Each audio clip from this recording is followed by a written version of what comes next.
administração pública, é um órgão privado, é uma ONG que cuida dos interesses do consumidor. Doutor Sesifredo, estão sendo usados esses antibióticos aí em larga escala? São usados intensivamente na criação de frangos e outros animais. São 9 milhões de toneladas de ração anualmente que não são produzidas sem serem aditivadas por essas e outras substâncias. Quer dizer, qualquer frango que o sujeito comprar tem isso aí? Pode ter resíduos dessas substâncias e resíduos que, segundo testes de laboratório, podem ser prejudiciais à saúde, inclusive induzir câncer, segundo estudos que foram desenvolvidos em países como os Estados Unidos. O IDEC ou algum outro órgão já fez uma medição da quantidade de resíduo que se encontra no frango comum aí congelado? Esse é o grande problema, inclusive uma das razões que levou, né, os Estados Unidos a proibir isso em 1991, que há uma dificuldade muito grande de medir, de quantificar os resíduos presentes, não só da substância química em si, mas como também dos seus metabólitos, daquelas substâncias que são produzidas no organismo do animal. E esses metabólitos podem ser prejudiciais à saúde. Então, hoje no Brasil se faz poucas análises, em torno de 60 amostras apenas por ano que são analisadas pelo Ministério da Agricultura em termos de resíduo dos nitrofuranos. E pior, né, pode estar sendo inclusive usado métodos que não estão detectando adequadamente esses resíduos. Quer dizer, as pessoas não comiam, muitas pessoas não comiam carne de porco, né, temendo as consequências da gordura, do colesterol. De carne bovina, com problema também, a carne vermelha. A pessoa vai para o frango e aí encontra esse problema. Mas também a contaminação das outras carnes. Exatamente. Nós fizemos um trabalho visando cancelar o registro de uma substância que foi irregularmente liberada no Brasil, a ractopamina, para suíno.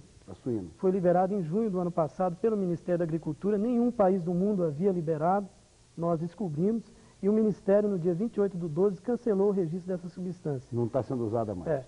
Parece que no Brasil há uma prática de se liberar primeiro que todo mundo e se proibir depois de todo mundo. Exatamente. E isso sempre em prejuízo do consumidor. A carne bovina também. Exatamente. A carne bovina já existem outras substâncias, a questão dos anabolizantes, né, inclusive o DES, que é uma substância cancerígena, que é vendida clandestinamente aqui no Brasil e que as autoridades não têm feito nada para combater essa prática. As pessoas vão ficar tão paranoicas, não podem comer carne nenhuma. Eu acho que devem, fundamentalmente, cobrar das autoridades agirem, né, de maneira ativa para que coloquem, né, na questão dos alimentos um compromisso maior com o consumidor. Não é possível que o Brasil, com uma grande produção de alimentos como tem, ainda conviva com situações como essa. No caso do frango, é nitrofurano, né? São os nitrofuranos. Que consequência que esses produtos trazem à saúde? Né? Como disse, existem estudos de laboratório, vários estudos desenvolvidos principalmente nos Estados Unidos, que demonstram que essa substância tem um potencial de induzir câncer em animais e também no ser humano. E isso foi o que levou os Estados Unidos, em 1991, a proibirem o uso dos nitrofuranos lá. Alguma maneira das pessoas se defenderem disso? Olha, ou o próprio produtor controlar o uso disso? Não é muito difícil. Há necessidade que realmente o governo faça uma avaliação toxicológica da situação desses produtos à venda no Brasil. Nós, do IDEC, já pedimos em setembro essa avaliação. O que? Ministério da Agricultura, Ministério da Saúde? E Ministério da Saúde. Até hoje não obtivemos nenhuma resposta. Sabemos que o Ministério da Saúde tem uma comissão estudando o assunto, mas existem interesses econômicos muito grandes em cima dessa questão. E não apenas a nível do Brasil, mas também a nível do Mercosul. E vencer esses interesses econômicos, fazendo com que impere a questão da proteção do consumidor, é uma obrigação das autoridades e, claro, nós do IDEC estamos lutando para isso. Muito obrigado, doutor Sesifredo, pela sua presença e pelo alerta que faz à sociedade. Nós vamos ver a seguir os 60 anos de história do aeroporto. 15 minutos. O aeroporto de Congonhas está completando nesta sexta-feira 60 anos. No dia 12 de abril de 1936, exatamente há 60 anos, entrava em operação o campo de pouso da VASP, Congonhas. Mais tarde, ele se tornaria aeroporto internacional, o mais movimentado do país durante quase 4 décadas. Nos anos 80, com a construção de Cumbica, Congonhas passou a receber apenas voos domésticos. Mas o movimento não diminuiu tanto na pista como nesses saguões. E Congonhas continua acumulando recordes. No mês passado, recebeu mais de 460 mil passageiros em quase 15 mil pousos e decolagens. E agora vamos ao vivo ao aeroporto de Congonhas com a repórter Ananda Apple. Bom dia, Ananda. Bom dia, Chico. Primeiro, por que aeroporto de Congonhas, já que fica em São Paulo? A história é a seguinte: esse terreno foi comprado do neto do Visconde de Congonhas do Campo, em Minas Gerais, e ele exigiu que o aeroporto fosse chamado assim. Mas quem está aqui do meu lado é uma pessoa que muita gente deve conhecer, quem frequenta há bastante tempo o aeroporto. É o seu José Alves da Silva, que há 52 anos começou aqui como taxista, hoje ele é fiscal. Então dá para imaginar o que ele já viu por aqui. Seu José, como é que era esse aeroporto antes? Era verdade que era tudo mato? Era tudo mato, tudo cercado de arame, e aqui tinha os galpões de madeira, onde entravam os aviões assim. Aí veio os Douglas, dois motor, aí começou. Depois começou o movimento. Douglas era um avião antes do Eletra. Antes do Eletra. Foi os Douglas. Depois veio os elétricos, aí começou a ponte aérea, aí começou o movimento grande. Aí a movimentação foi essa. Aí o senhor pegava mais passageiros? Eu pegava mais passageiros. E é verdade que antes as pessoas vinham mais arrumadas aqui? Como é que era? Bem arrumado, né? Naquele tempo era bem arrumadinha, tudo de gravatinha, tudo terno. Era um acontecimento viajar de avião? Era um acontecimento, não era qualquer um que viajava naquele tempo. Mudou muito, seu José? Muito, agora qualquer um pode viajar. Hoje. E o senhor já viajou de avião? Eu viajei 5 vezes no Douglas para Salvador. Como é que foi esse voo? O senhor conseguia pagar na época? Não, eu tinha voo de cortesia pelo governador Ademar de Barros, né? Mas por quê? Quando chegava o governador, o que o senhor dizia? Eu chegava, doutor Ademar, eu precisava ir em Salvador. O senhor não dá para me fazer um voo de cortesia que eu não posso pagar? Ele disse, pois não, pode ir falar com o Lemes, que o Lemes autoriza você. Ida e volta garantido? E volta garantido. Só assim, depois não viajou mais? Depois não viajei mais, fiz 5 vezes ida e volta. Obrigada. Chico. Em São Vicente, não são apenas os alunos que precisam tirar boas notas. Agora, a merenda servida nas 85 escolas e creches municipais também passa por um teste antes de ser aprovada. E quem avalia são as próprias crianças. Chega de tentar fazer a garotada comer o que não gosta. Agora, bolacha, leite, suco, tudo tem que cair no gosto das crianças. Senão, não vira merenda. Os alunos desta escola municipal estão experimentando 3 tipos diferentes de bebida: chocolate, leite com morango, suco de mamão. As crianças experimentam cada uma e depois dão as notas. Só é aprovada a bebida que levar de 8 para cima. E aí, bom ou ruim? Bom. Que nota? 10. Eu acho importante porque a gente que escolhe. É a gente que manda. Os pontos são anotados pelas merendeiras e depois enviados à Secretaria de Abastecimento, que só compra o que for aceito. Nós evitamos o desperdício de comprar uma mercadoria que depois a criança não aceita e a gente fica com ela estocada sem poder distribuir. Eu achei uma coisa boa, como eu queria também dar nota para minha casa, das comidas. O tempo melhora um pouco no final de semana e o sol deve aparecer, mas ainda há previsão de chuva. Hoje o dia ainda fica nublado.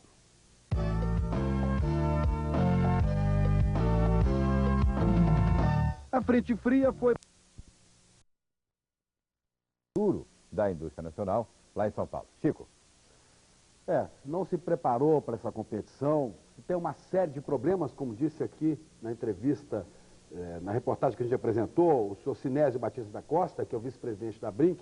A verdade é que a briga está feia. Senhor Sinésio, não dá para competir, não? Olha, em algumas faixas de brinquedos não dá para competir. Eles são muito competitivos em brinquedos pequenos. Mas o mais importante é que a indústria vem se preparando há 5 anos. Nós investimos pesado em qualidade e produtividade.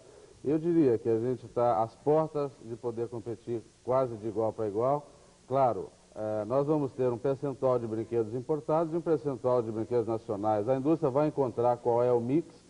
E esse mix, na verdade, ajuda a que o preço médio possa baixar e a gente botar no mercado de consumo, esse ano, no mínimo, 10 milhões de consumidores novos. Quer dizer que alguns segmentos não dá para competir e vão deixar isso de lado, vão lutar em outro território. Esse é um processo natural que aconteceu em outros setores e está acontecendo na indústria de brinquedos. É que na indústria de brinquedos nós conseguimos reagir, porque, veja, nós estamos lançando 1.400 brinquedos novos este ano, estamos lançando 200 produtos para os bebês e cerca de mais 250 produtos para artigos de festa e Natal. Ou seja, a ideia é provocar a família, provocar as crianças e trazer mais consumidores para dentro do mercado. Bom, essa crise do setor aí, com a entrada dos importados, resultou também em perda de empregos, né? Bem significativa.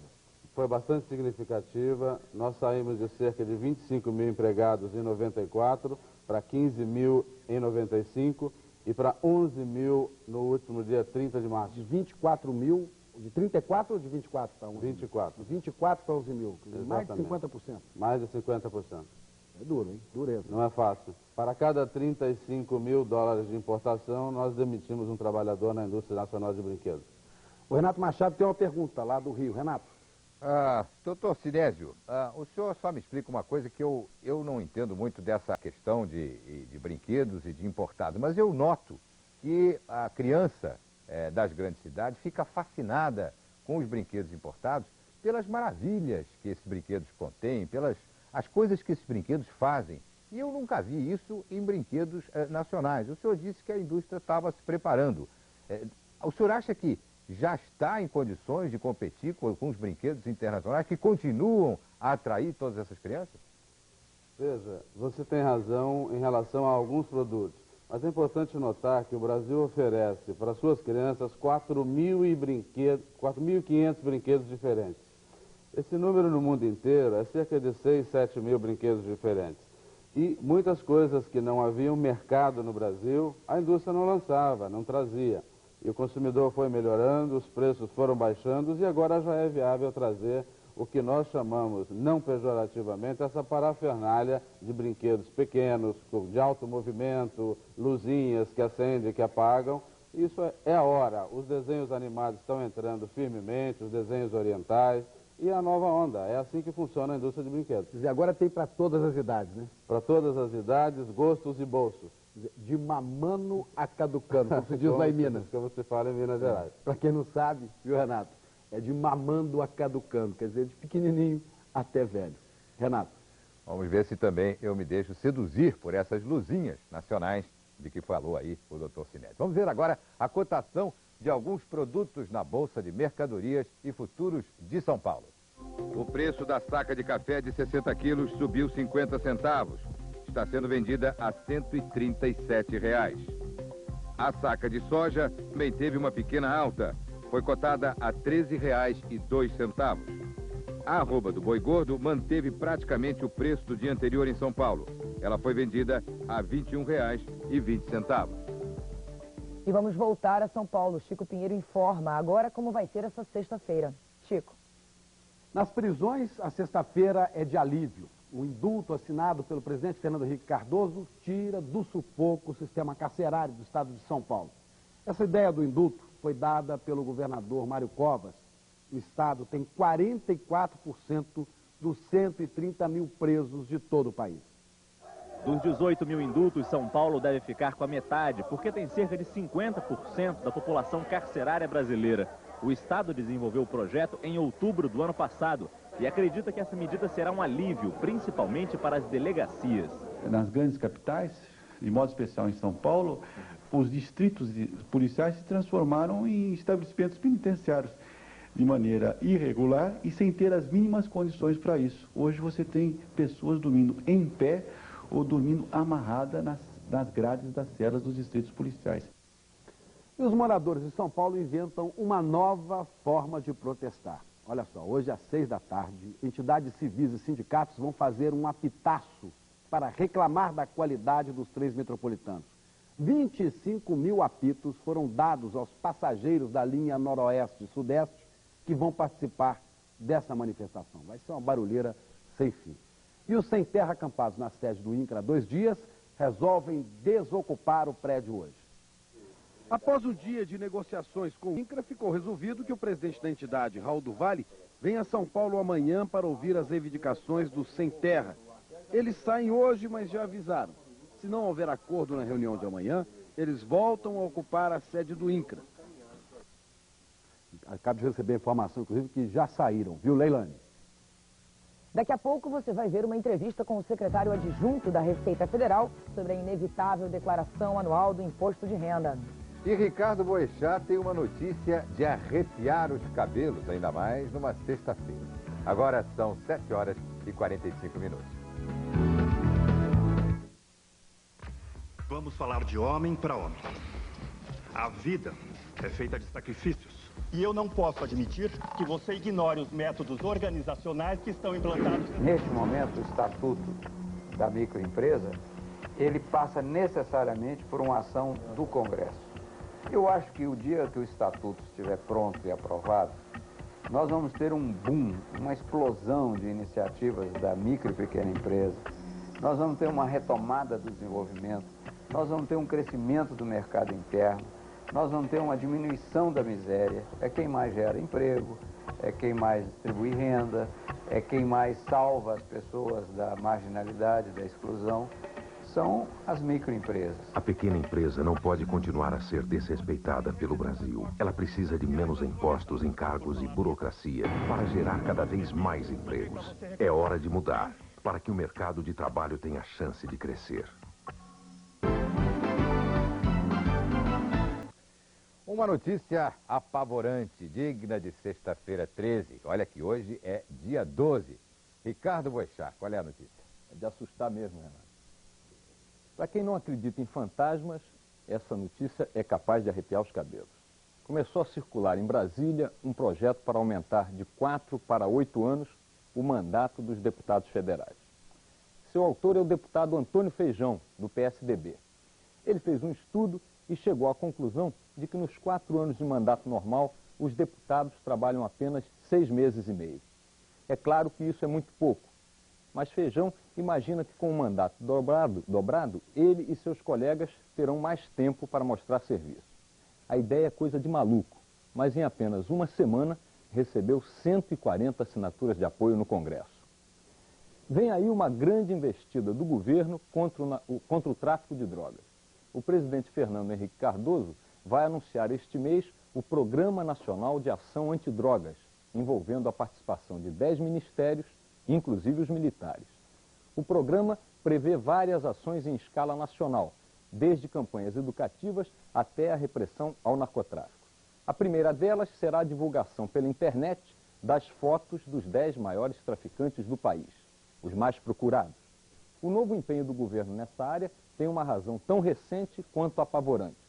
Os chefões do tráfico latino-americano estão transferindo seus negócios para o Brasil, o único dos países amazônicos que ainda não lhes move guerra total. Se o governo não abrir os olhos, vamos virar uma gigantesca Medellín. Renato. A Receita disse esta semana que não vai prorrogar o prazo de entrega do imposto de renda.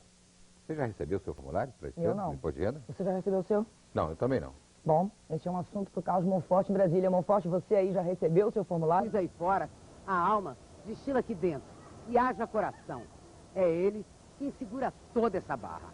É o alvo do bombardeio de substâncias com nomes estranhos, que vão sendo liberadas a cada momento de tensão, de angústia, de paixão.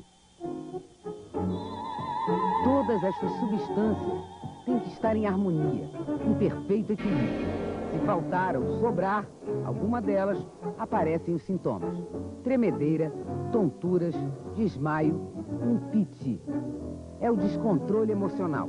A indústria farmacêutica acha que tudo isto tem remédio. Mas será que um turbilhão de emoções, sentimentos tão complexos, devem ser tratados com receitas médicas? Hoje, algumas dessas substâncias que soavam tão esquisitos já são bem populares, como a adrenalina, por exemplo, que é liberada nos momentos de tensão. É também uma forma divertida de dizer que alguém está a 1000 por hora, cheia de gás. A procura por uma resposta voltou à medicina para os mistérios do cérebro, a química da alma. Se o estresse produz adrenalina, o amor, o prazer, liberam um calmante natural, a endorfina. Um bem-estar que não vem com bula nem contraindicações, mas no exercício de se dar, de se entregar de corpo e alma a uma grande paixão. O negócio é saber chegar lá, encontrar o equilíbrio entre o pique e o relax.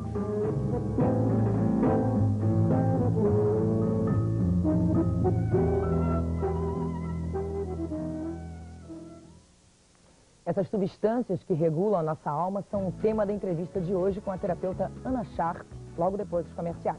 São 8 horas e 20 minutos.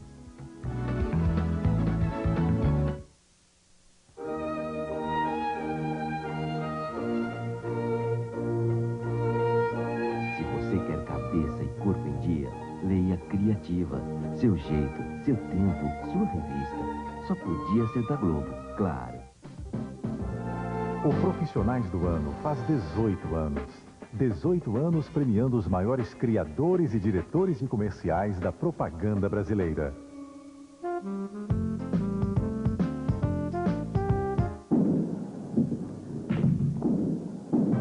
Inscreva os seus trabalhos até 18 de abril.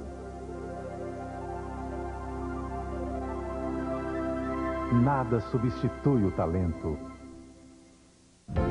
Eleitor, este ano vamos eleger o novo prefeito e vereadores. Evite as filas.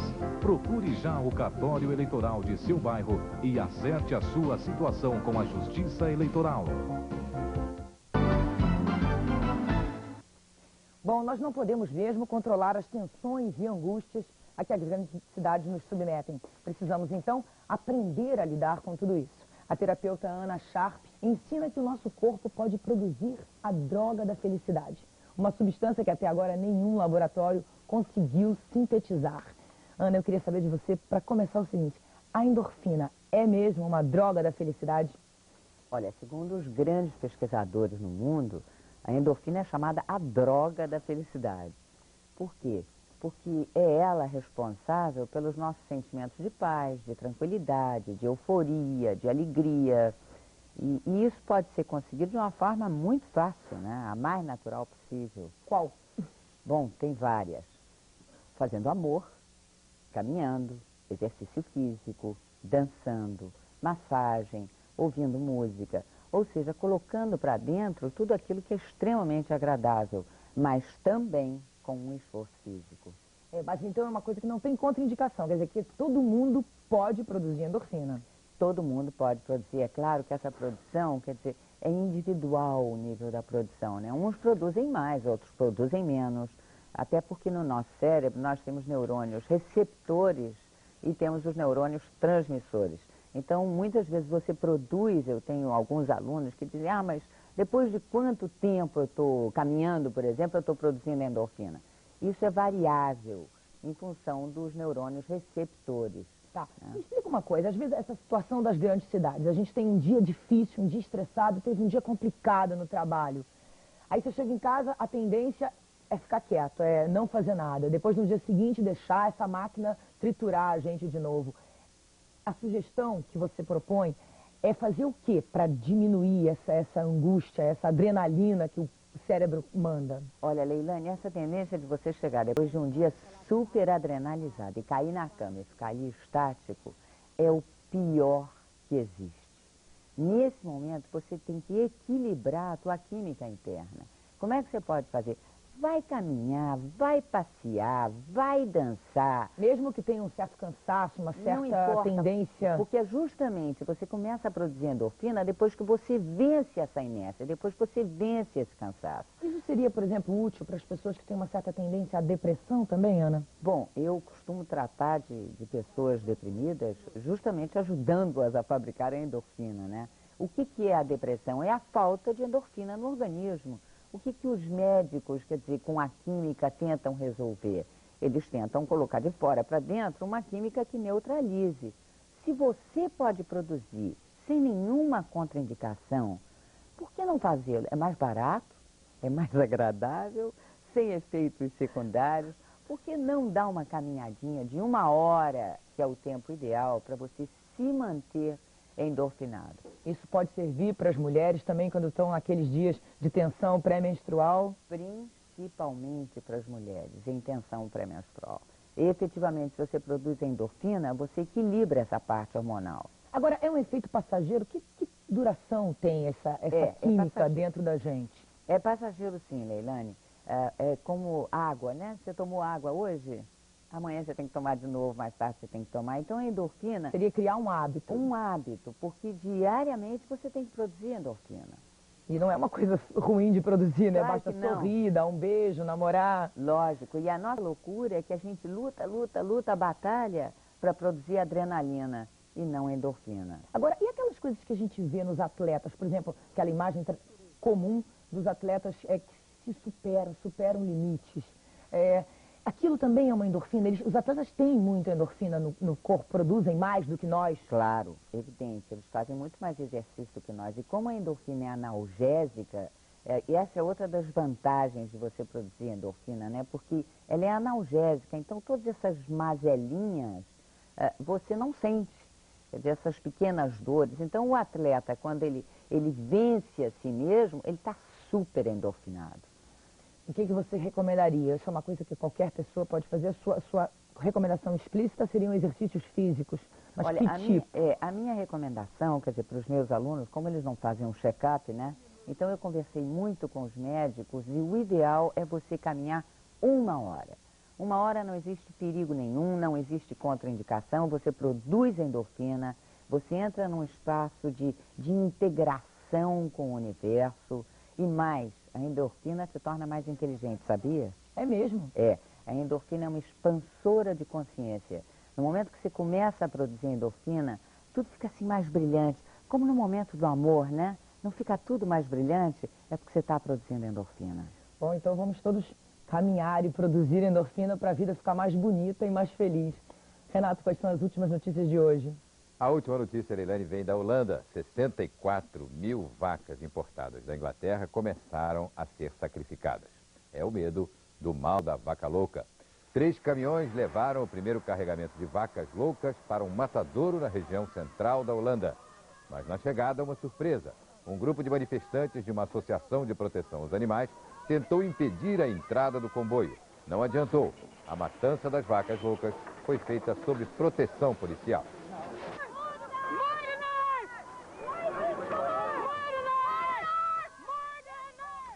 Um bom dia e um bom fim de semana. Tenha um bom dia, nós voltamos na segunda-feira. Eu vou fazer um